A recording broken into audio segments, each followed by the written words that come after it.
Let's say it at the outset. There is never an excuse for domestic violence. There might be reasons, there might be facts that contribute to it, but it is never okay. And it's especially wrong when a perpetrator tries to say that they have a mental illness so they can't help it.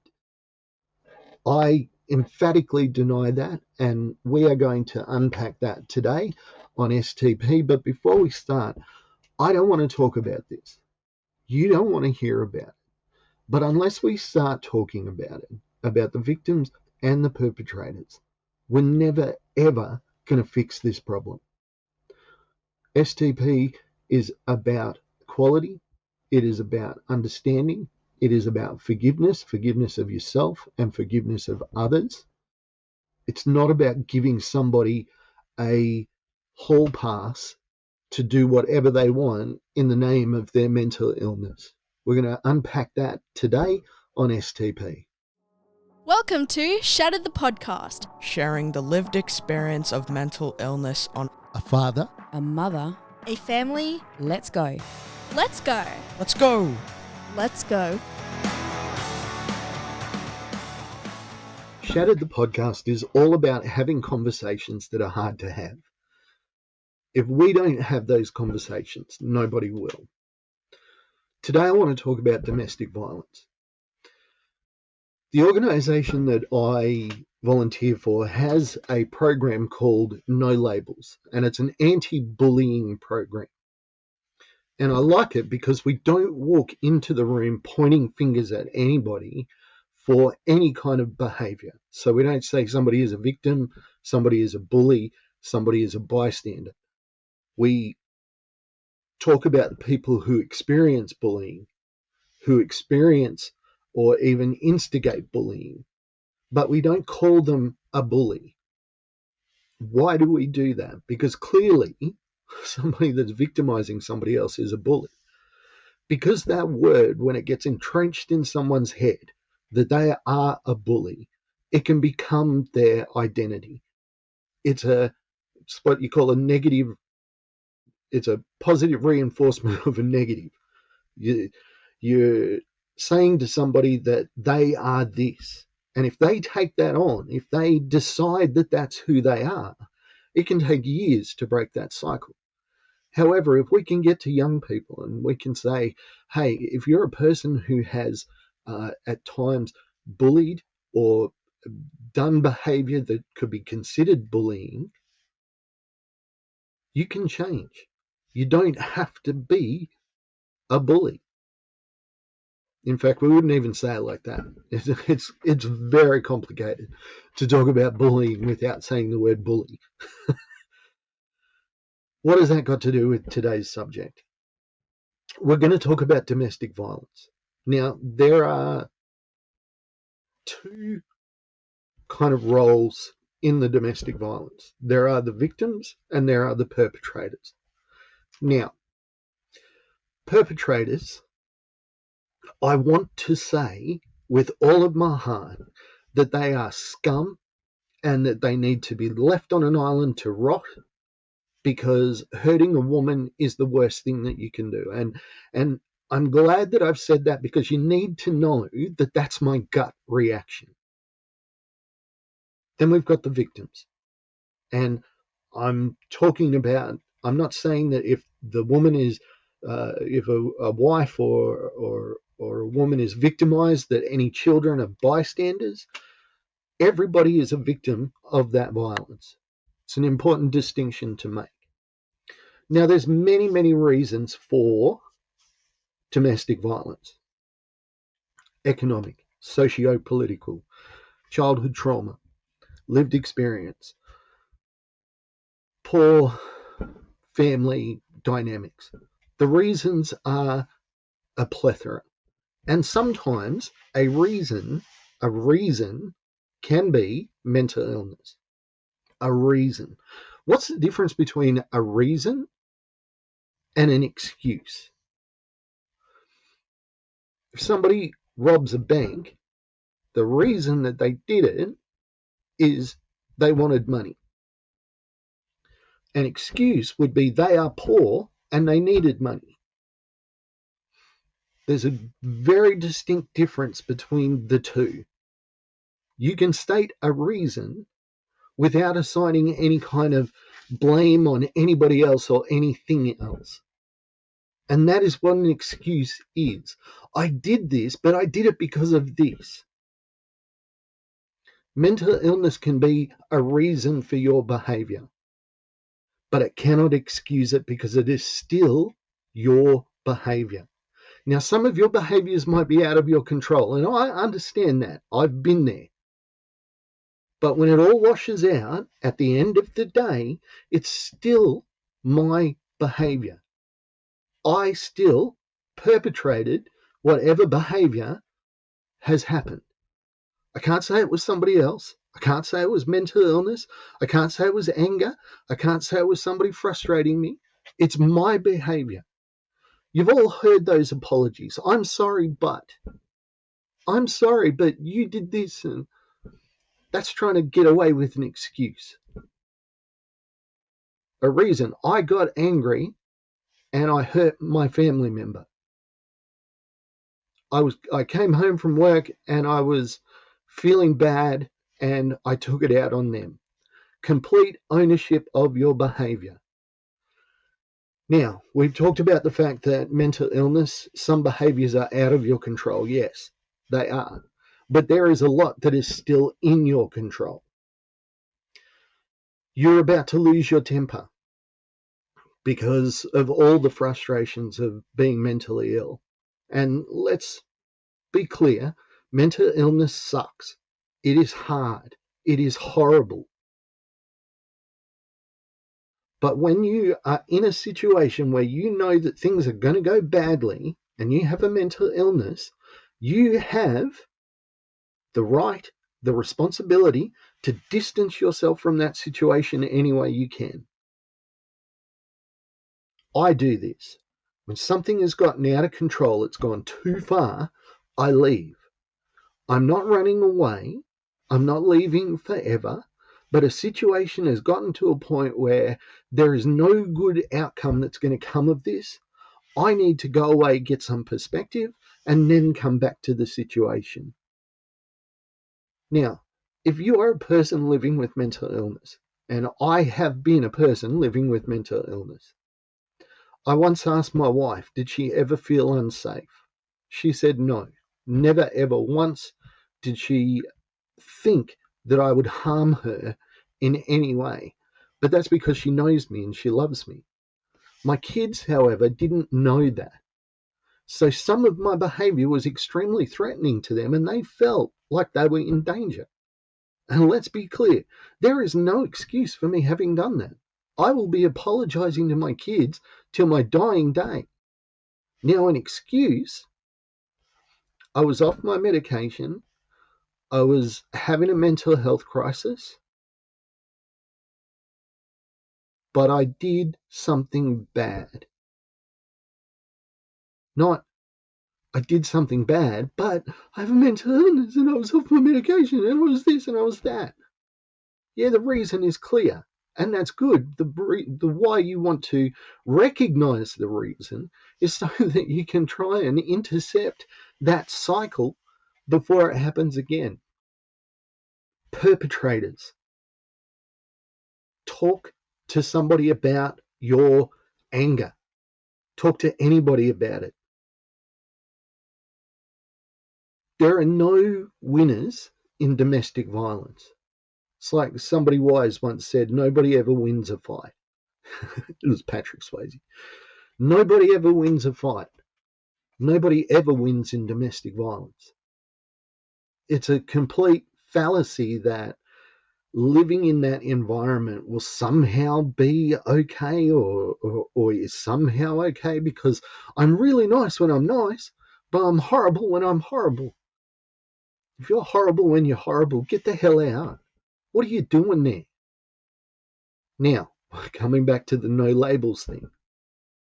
If I challenge you and I say you are just scum, you're going to get defensive. Potentially, it's going to make the behavior worse. But if I say to you, mate, do you think it's a good idea that your wife and children, or your partner and your children, are terrified of you? Do you think that's right? Do you think that's acceptable?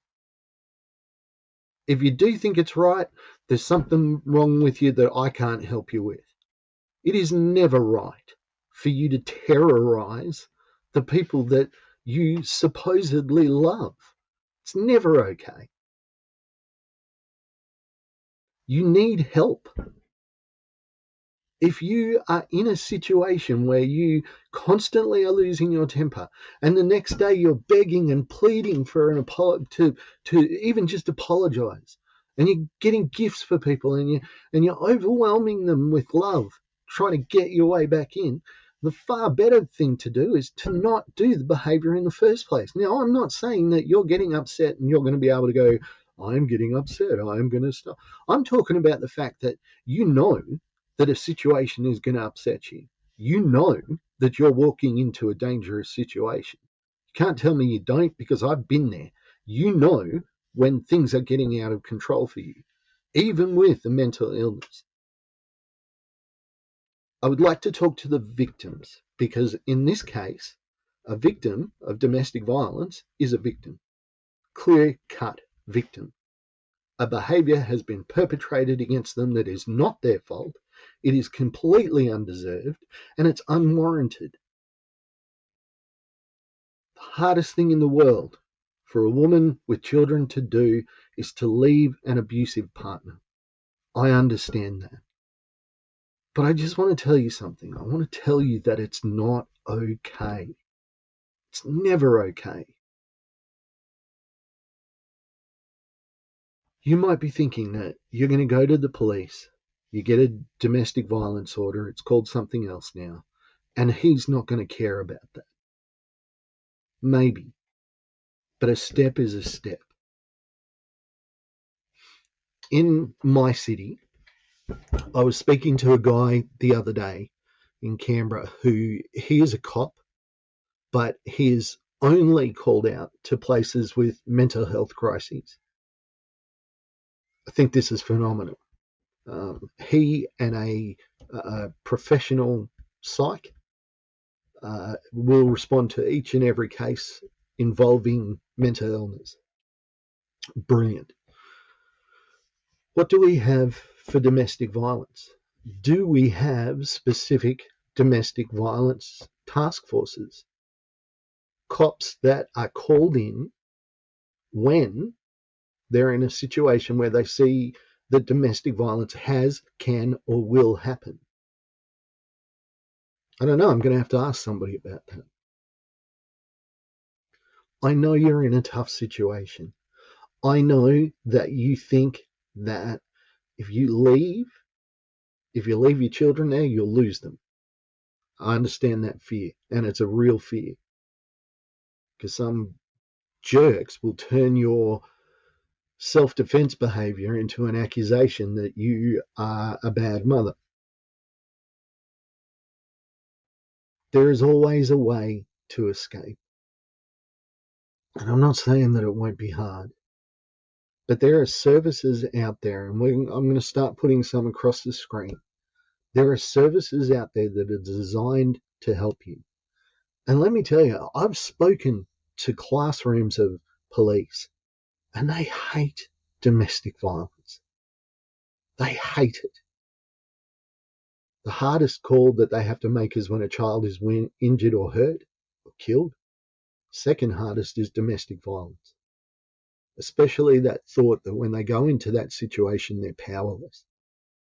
I was speaking to a woman the other day, we're going to have her on STP fairly soon, who, when she called the police, she had a broken cheek and she was bleeding. The guy was arrested on the spot, but he had a scratch on his neck. When she tried to defend herself, she scratched his neck, so she was arrested as well. When she told that story to a classroom full of cops, one of them stood up and just explained. The senior instructor said that would never happen now.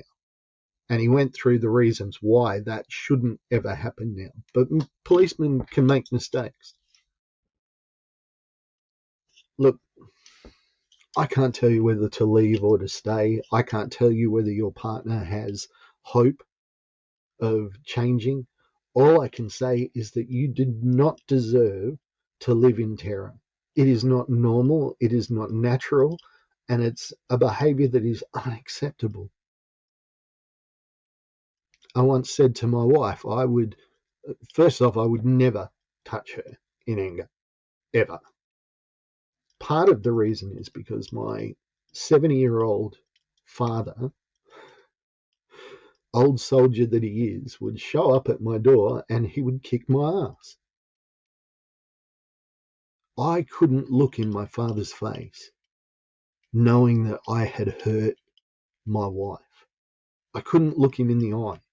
I'd be too ashamed, because I was brought up with the idea that my job as a man is to protect everybody I love, not just my wife, but my friends, my family, my acquaintances, people in my circle of influence. My job is to be a protector. Now, that's not in some sort of macho, Rambo type thing. It's a fact of nature. If I see bullying, step in. Don't be a spectator. If somebody's hurting somebody, step in. If you see a fight where two guys are beating up on one guy, you step in.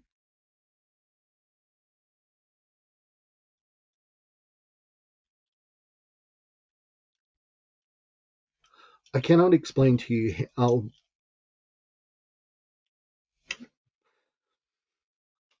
upsetting it is to think that any family member is living in a place of fear because they feel like they have no option. People will believe you. People will help you. If your partner has a mental illness, that doesn't excuse it. It doesn't make it okay. They need help. And maybe you reaching out to the police, to the judicial system, to friends, to family, to anybody will be the trigger for him to get help.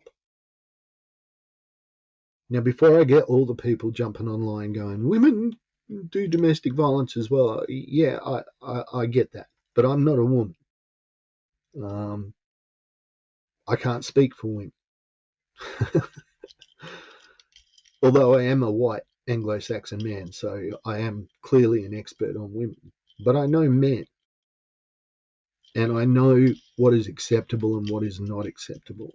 Domestic violence is never acceptable. Mental illness is no excuse. If you are in that situation, please, please, please, please believe me. You don't have to live like this. This is not the rest of your life.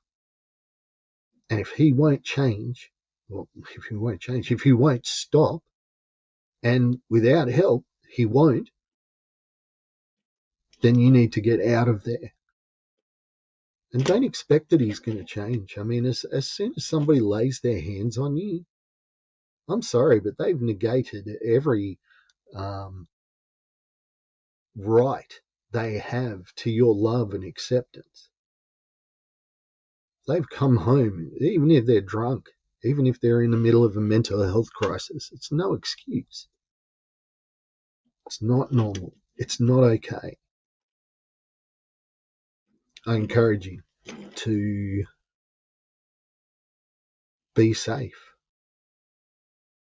And if you're a perpetrator, I hope that you're listening to this, and I hope that you're hearing how much your behavior is abhorrent to other real men out there. And I hope, above all else, that you will get some help. Just get some damn help. It doesn't take courage to suffer in silence. It doesn't take courage to man up and do it. It takes courage to ask for help. It takes courage to turn to your brothers, your fathers, your mates. Just say, guys, I lose my temper sometimes and I can't control it and I'm hurting people around me. What do I do?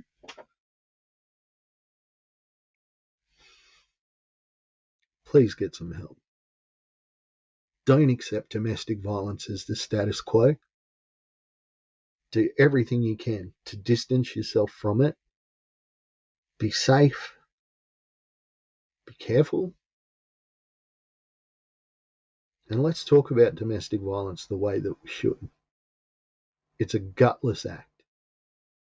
We talk about coward punches now. We need to change the definition or the title of domestic violence to coward violence, something like that, because that's all it is. If somebody's beaten up on, whether it's verbally, physically, emotionally, mentally, they're beating up on somebody that is weaker than them. It's not right. It's not right. Whew. I told you last week I had some big news. I cannot tell you just yet what it is. Check out our Instagrams, our Facebooks, our YouTubes, all of that stuff. I've got some huge announcements coming for Mental Health Month. I'm going to be doing some incredible work during that month. I really look forward to it. Subscribe, like, and share. Support us if you want. My book is available on Amazon. All the links are below in the description. Have a great week. I'll talk to you again soon. Bye for now. Thank you for listening to Shattered the podcast. I'd like to thank our producer, Meredith Brosnan, our executive producer, Torian Lau, and the band Adelaide for allowing us to use their song as our theme. Go to shatteredthepodcast.com for more information.